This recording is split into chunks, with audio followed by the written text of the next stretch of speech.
Welcome to Danielle Scraps. My name is Danielle and I'm glad that you're here. Make sure you hit subscribe, like, and that bell so you don't miss another tutorial.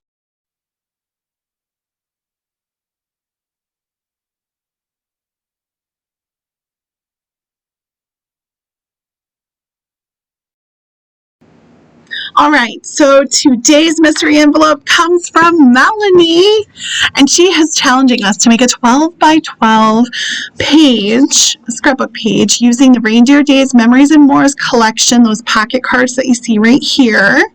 Aren't those adorable? I love how they have journaling on one side and a nice title or sentiment on the other in some ephemera that you could cut out or just use. And then the other thing she's having us use is the Take a Bow paper pack, which is that 6x6 piece that you see there. All right, so how are we going to use this? Well, first I am going to need an 8-inch circle, and I'm going to use this Color Coach as a little template because he's just shy of 8 inches, but it's perfect, right? I don't have to haul out my Cricut just to cut it one little circle here. There's the inspiration for my layout today. I love it, and I just want to talk about this Color Coach for a second here. I love this. If you flip it over on the back, it talks about complementary colors, monochromatic, neutrals, color your way. It really is helpful if you are new to Stampin' Up! Colors or just kind of getting yourself used to creating something from scratch where you don't have a kit that you're using or something, or maybe you're using scraps. Okay, for our 8-inch circle here, we're not going to use, say, maybe the first like 1.5 to 2 inches over there. So it's perfect to grab your scraps out for that piece. I am going to pull in garden green here, and I'm going to pull in some white cardstock here. I am going to cut this piece down to 6 by 12, and this will sort of be the base for our pieces to kind of sit on, and this is what's going to help us elevate our piece here. So look how beautiful that garden green goes against those trees, and then that stark white next to it just really makes it pop. So you'll see what I mean here in a second. Okay, so let's cut our pieces down. For this particular layout, you're going to want 6 pieces that are cut at 3/4 by 6 inches. So these 6 by 6 paper packs make a perfect selection for creating this layout here. You're also going to want a 3/4 by 6 and a 1.5 by 5 coordinating paper to add to this in addition to those other 6 pieces. So all in all, we're going to have a 6 by 12, an 8-inch circle, 7 3/4 by 6-inch pieces, a 1.5 by 5-inch piece, and then 2 3/4 by 4.25 photo mats. I'm just using the PMLs for my photo mats, so I didn't cut anything additional there. I am bringing in that 12 by 12 garden green color, and that is going to be my base page. And also I have another 12 by 12 white piece just sitting off to the side because I'm going to incorporate that in addition to that garden green as I play around with some of the colors here. So right now I'm just picking out which ones are the best for creating the focal point for my photos, and here I am creating that 1.5 inch by 5 inch piece that I was talking about. I ended up not using this, but for reference I just wanted to let you know, like, this was the title piece that I decided to elect not to use later on. Okay, and I just want to mention that these pocket cards, if you haven't tried them yet, they are very substantial thickness. So I really enjoyed that they weren't flimsy. I used this garden green. I go ahead and I cut it down 1 inch on 2 sides so that I get this nice border in there. I probably, theoretically, thinking about it later, could have used less paper waste by just cutting that garden green down and then centering it over there, and just used one white piece of cardstock, but I digress. Here I am. I wasted a little bit of paper, so I decided to come in with this PML card. I love the trees on there. I thought they were fantastic with the little journaling line, which is hard to see on camera, but it blended so well with those trees over there. I'm going to go ahead and cut out these reindeers so that I have little pieces down at the bottom. Unfortunately, I didn't get the stamp set that matches the reindeer, so power of TV, there they are, pop. let's give this a little bit of shimmer. I'm just going to use a Jelly Roll pen that I found in my stash. It is glitter. I'm going to zoom in here just so you can kind of see what I'm doing here. And I'm going to just draw a line all the way around. And I love this because it's really silver, but when I put it on that garden green, it almost looks like it's garden green. So this really excited me, and I went ahead and went through and just drew. I eyeballed it. I didn't measure this, but maybe 1/4 of an inch from the edge, maybe, give or take. And I just try to keep my wrist as straight as possible and pull my arms straight back, just to kind of give me the straightest eyeball line that you've ever seen in your life, right? So that's my tip for doing it without a ruler. Keep your wrist straight and pull back.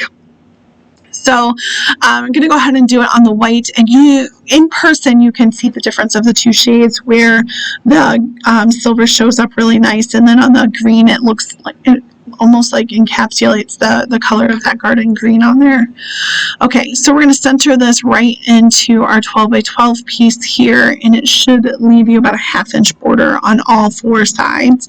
So if you are a measurer and not an eyeball person, then you just want to go ahead and know that that's a 1/2 inch on all 4 sides. We're going to add the 6 by 12 to the left hand side. I love that this layout is versatile because you can switch it up and put it on either side. It doesn't have to be just on the left. And then we'll add our circle in, and our circle, you want it to probably be, I don't know, maybe 3 inches from the top and the bottom. So try to center as best as you possibly can.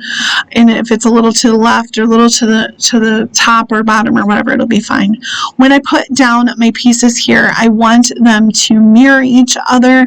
And what I simply mean by that is whatever I'm doing on the bottom, I want to repeat that on the top. So I have this red and then this hero paper, I'm going to call it, those red and green and 2 shades of green dots, and then another green piece, and then I have my diagonal piece, which was that last one that you saw there. So when I come in at the top, it's going to go red, the hero piece, green, and then the diagonal green. Of course, you can do this to whatever paper you're choosing, or if you do choose to use the same, but ones that I am, well, whatever fashion you want to put them in, it works wonderful too. That's the beauty of scrapbooking. There is no right or wrong way to do it because it is always in the eye of the beholder. The crafter is the one who gets to decide whether it is good or not. All right, love these little reindeer. I am going to pop them up. Let's put our journaling piece in there. I'm just sort of like pushing some of that adhesive off to the side, and so that I can fit it in there, and then I'm centering that. Now this would be really cute to have if I had some extra, maybe a wreath or something like that to go in here. That would be really cool to put on there. Here are my photo mats, and I am just having a heck of a time trying to figure out how to get that piece. I really wanted that to be in the title there. So here I was trying to think, gosh, if I cut out Very Merry here, will it fit on there? But it just wouldn't look right. It'd be too close to being the same size.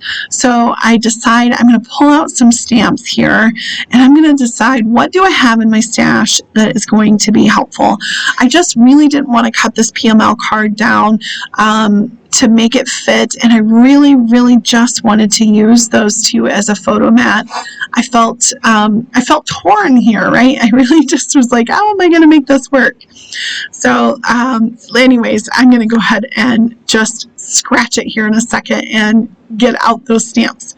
Now, the stamp set that I do end up using is one that I used in my previous video, which I thought was such a cute stamp set. It's the one where it had the snowmen, and you could cut them out of the paper, or you could use the stamp that came with it. So it's called Snowy Wonder. And what I really liked about the stamp set that I end up choosing is that it has some snowflakes in there. And it has that holly that kind of almost matches that border that's around here. I really liked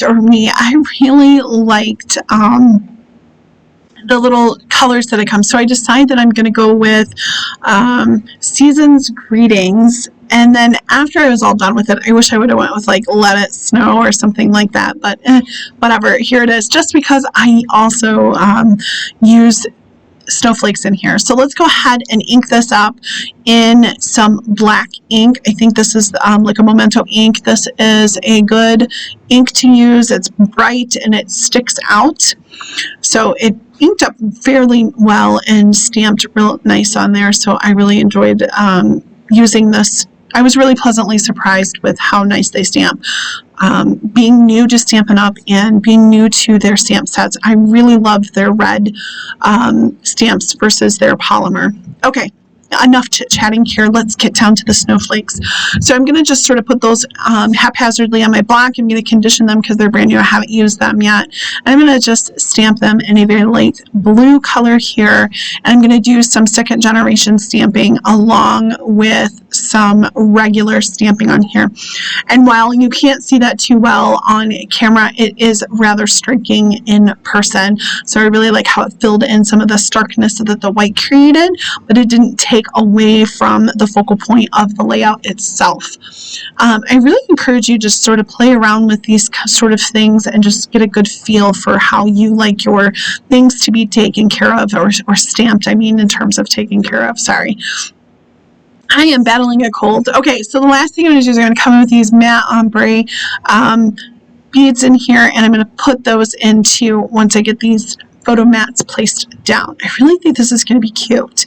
I'm not going to put any pictures on camera on here because they're older and they've sort of asked me not to incorporate their faces anymore in my videos, and I'm like, that's fine.